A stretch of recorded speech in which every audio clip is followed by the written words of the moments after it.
guys, Betes Doctor here. Hari ini kita mau ngobrolin tentang masalah vape tongue dan kalian pasti penasaran juga. Apa sih yang disebut vape tongue dan juga solusi apa yang harus dilakukan saat mulai merasakan vape tongue?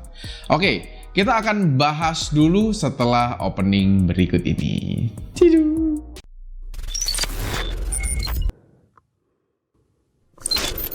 Oke, vape tongue adalah suatu keadaan di mana lidah ya. Lidah tidak merasakan adanya rasa dari vape yang kalian gunakan. Itu namanya vape tongue. Jadi ya kalau lagi makan ya biasa aja, kalau lagi minum mungkin ya biasa aja rasanya. Tapi pas lu mencoba flavoring dari liquid vape, rasanya kayak nggak ada rasa atau mungkin cuma menurun aja rasanya. Tapi ya itu, rasanya tidak sesempurna yang biasanya. Nah, apa aja sih yang bisa menyebabkan? Oke, mari kita akan bahas satu-satu. Dan juga, jangan lupa nonton sampai akhir karena kita akan kasih tahu juga solusinya apa aja saat kalian mengalami vape tongue. Kalian boleh komen dulu di bawah. Biasanya kalian ngapain aja sih kalau vape tongue? Minum air putih, minum kopi pahit, atau sikat gigi atau apa? Boleh, komen dulu di bawah ya. Oke, jadi vape tongue itu ada beberapa penyebabnya. Yang pertama adalah adaptasi rasa. Nah, adaptasi rasa ini kenapa gue ambil yang pertama? Karena paling sering terjadi adalah suatu keadaan di mana kalian memakai liquid yang sama terus-menerus. Misalkan pakai liquid Radler nih.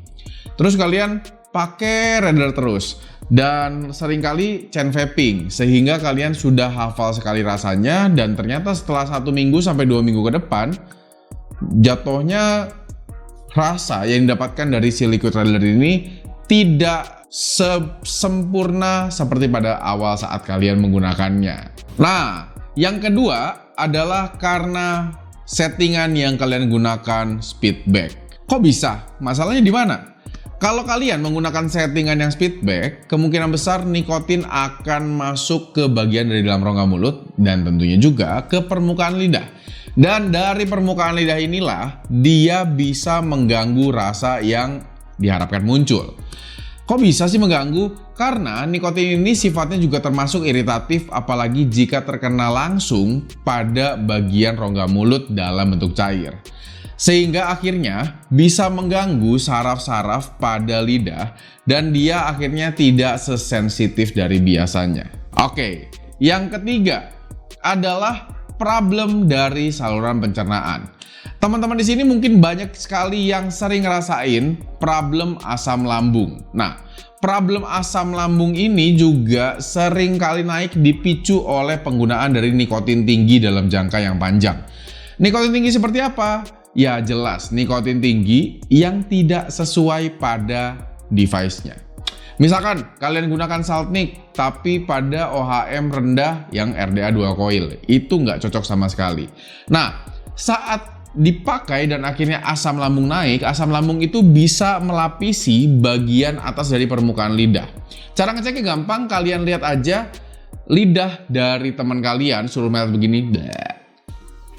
Udah gitu, nanti kalian lihat pada bagian si lidahnya, apalagi bagian si pangkal yang dekat ke bagian si lubang tenggorokan ini, apakah berwarna putih atau tidak dan terlihat pecah-pecah. Kalau berwarna putih dan terlihat pecah-pecah juga, kemungkinan besar ada asam lambung yang naik. Dan mostly atau kebanyakan, rasa dari si liquid ini bisa jadi tidak terasa sempurna, malah terasanya agak sedikit lebih pahit keasaman. Yang keempat adalah suatu kondisi di mana syaraf lidah kalian rusak, yang dibilangnya sebenarnya loss of taste, jadi kehilangan sensasi rasa. Nah, kalau masalahnya ini lebih di loss of taste atau syaraf-syaraf lidah kalian sudah rusak, semua hal itu nggak akan kerasa, mau dari vape, makanan, minuman, apapun itulah pokoknya.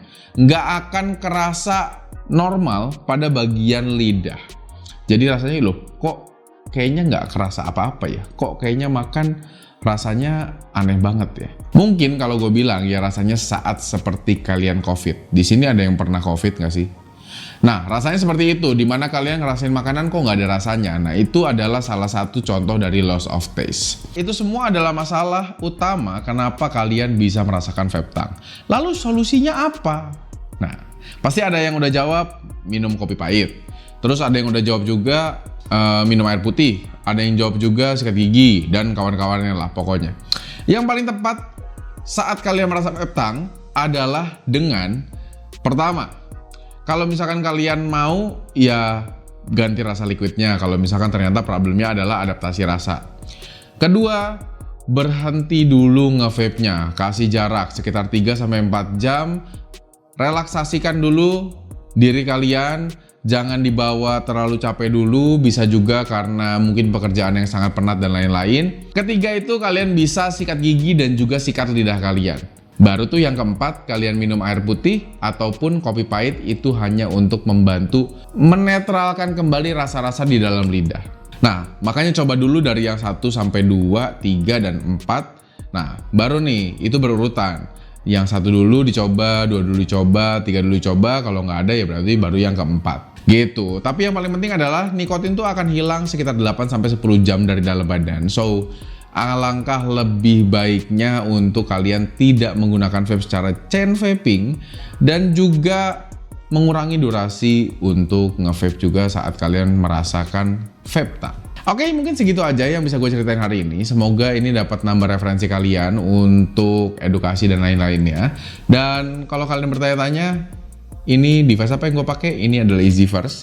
EasyVerse ini adalah sebuah device terbaru dari Easy, di mana dia mensupport untuk penggunaan dari liquid freebase.